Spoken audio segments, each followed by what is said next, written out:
This is the Willis Tower, one of the tallest buildings in the world, and this is how much human waste piles up every week in South Asia because people have no access to toilets. It's just one example of the region's massive infrastructure gap, the difference between where South Asia should be and where it is today in regards to power, water, sanitation, telecom, even roads and transportation.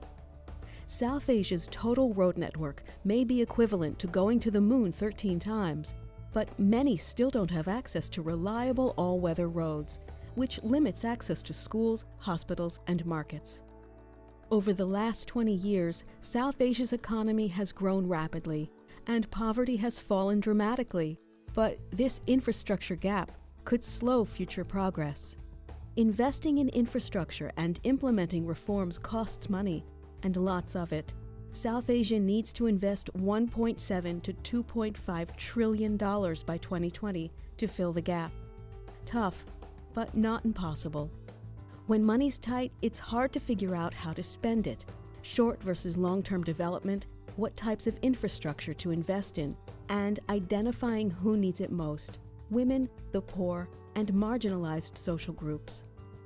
Existing services for families and individuals aren't equally distributed across the region, so policymakers must figure out which services best fit each population's needs.